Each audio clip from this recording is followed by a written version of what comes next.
And in 2020, there were over 105,000 incidents of untreated sewage being dumped into Welsh rivers. In particular, campaigners are concerned about the level of pollution affecting the River Wye, saying this year is the last in which to save the river. Here's Amelia Belly. The River Wye, 155 miles long and encompassing an area of outstanding natural beauty. Known as the Wild Woman of the Wye, Angela Jones has built her life and livelihood around its waters. But an explosion of pollution in recent years has put the river under threat. For years I've been trying to campaign and bring awareness, and it's come to nothing. You know, and they can put out all these reports and they can say they're doing this and that. We're not seeing it. And we are on a cliff edge now with the Wye, where I really feel and truly feel that 2022 is our last year to make that change. Because to watch it dying around you is the most painful thing. Pollution mainly comes from agriculture. The lands around the Wye have seen an explosion in intensive poultry farming, becoming home to around 20 million birds. When excrement is spread on fields as fertiliser, it leaks into the river, stimulating massive algae growth and choking out other plants and animals. For much of the river, like here in Tintern, the Wye acts as a physical border between Wales and England. Either country has a different body responsible for cleaning up the water, and so the question of who should be clamping down on polluters can be a complicated one. Natural Resources Wales are in charge of regulating Welsh waterways, while the Environment Agency do so for England. Some are resorting to legal processes to make both bodies acknowledge the impact of poultry farming. It's infuriating that this isn't being acted upon. Hence, we have no option but to, effectively, in one sense, waste a lot of time and money in going through these bureaucratic hoops. The Environment Agency said they now have permanent investment into regulatory activity on the Wye, which they'll use to increase farm visits, focusing on high-risk locations and non-compliant businesses, and to carry out investigations into poultry manure management. The second largest polluter in the Wye is untreated human sewage, dumped when water treatment works are close to capacity. There were 105,000 recorded spills in Wales in 2020, though the actual number may be much higher. Meanwhile, a recent Panorama investigation said Dŵr Cymru were one of the worst companies for illegally dumping sewage. Islwyn's MP wants action. The company that is polluted is responsible for that. If that is Welsh water, then they should be held responsible for that, and penalties should be imposed on them. I really feel that in this case, this is a serious issue, based around the fact that the high extortion prices, the amount they pay their executive, then they should be called to account for it. And I hope the Ofwat will look again at a full investigation. I also think the Welsh Government needs to get involved in this as well. In response, Dŵr Cymru said they're investing £800 million in their wastewater network, including monitors on combined storm overflows so they can target problematic assets. Regarding Ofwat, they said they've already helped an existing investigation. Higher bills are due to their responsibility for an extensive coastline, and their salaries are set by independent non-executive directors. Although many Welsh rivers might look clean at first glance, river trusts say they're showing signs of damage. There's many surveys of our rivers that are unfortunately now just monitoring declines of species. Most of our rivers in Wales are at risk of permanently losing Atlantic salmon and sea trout in our waters. We've got a report out recently on the decline of otters in Wales. It's estimated fixing sewer overflows alone would cost between £9 and £14 billion, while the extent and complexity of the problems facing each river won't be a quick fix. If you look at the urban river environment, it's taken us something like 40 years to address some of the major gross pollution problems that we had back then in the 70s, and in that time scale there has been some recovery. We've clearly got to take action if we care about rivers. Once we do take action, it's likely to be years to decades before we see the results. When asked, the Welsh Government said they're working with water companies, local authorities and landowners to build a more resilient wastewater network, and have introduced regulations in 2021 to put an end to preventable agricultural pollution. But it's clear the task ahead to clean up Wales's rivers is extensive and will need to continue for years and decades to come.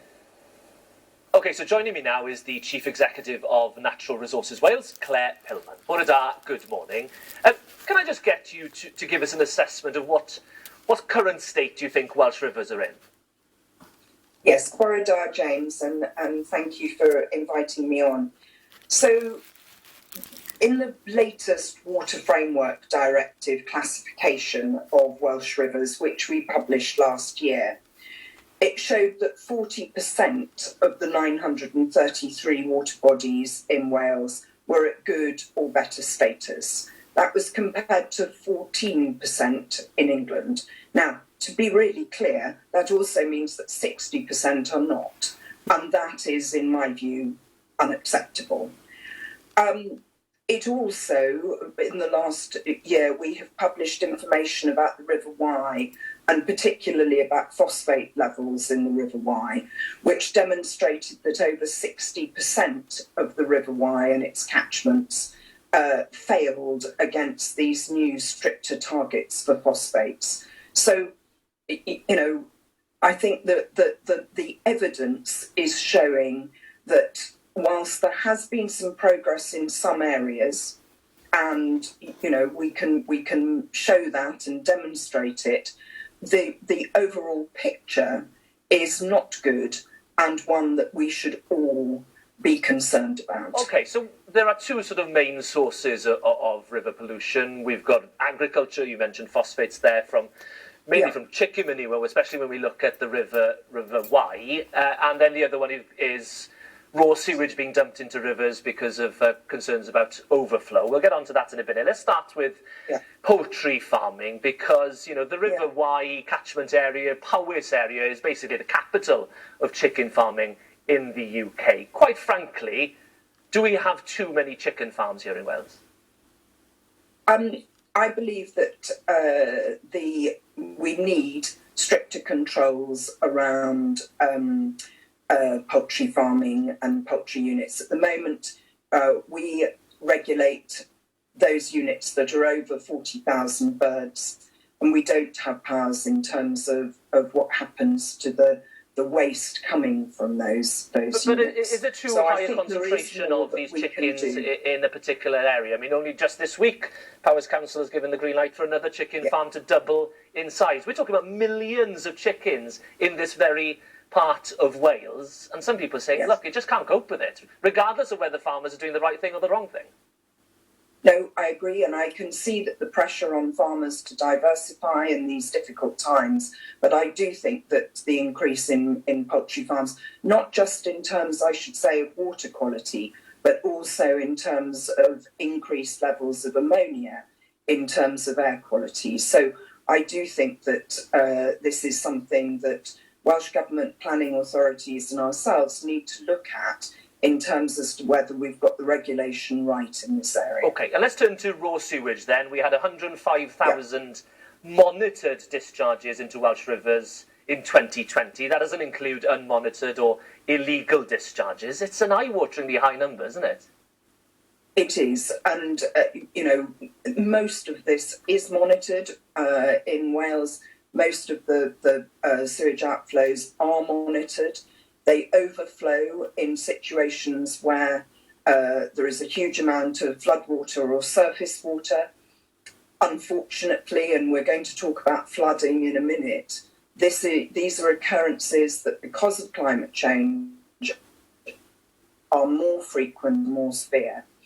And the Cymru saying, look, you're going to have to spend between 9 and 14 billion pounds to basically stop this. Now, unless someone's going to put their hands in their pockets and pay for that, is this just something that we have to live with? I don't believe it is something we should have to live with, and I think that the conversations, the extremely energetic conversations that we have been having with Dŵr Cymru, with Hafren Dyfrdwy, which also works obviously in Wales as a water company, and Ofwat, will bring forward investment and real effort and focus from the water companies to deal not just with CSOs, but also critically with wastewater treatment plants, which can I turn to flooding then, because it is linked to these water overflows, isn't it? Because we're going to see more heavy rainfall, which is basically going to lead to potentially more overflows. We had the Welsh Government announce this week a record amount of money for the next financial year being spent on flood defences. But, given where we think things are going with climate change, are we still spending enough? I hugely welcome Welsh Government's announcement last week, both in terms of more capital funding for schemes. We will be able to complete the scheme at Llyn Tegid. We'll be able to take forward works in Stevenson Street, in Newport, and in Ammanford. And these are really critical schemes in terms of protecting people's homes and businesses. But just to be clear, we are, as we have seen over the last few years, we are experiencing more regular and more severe flood events.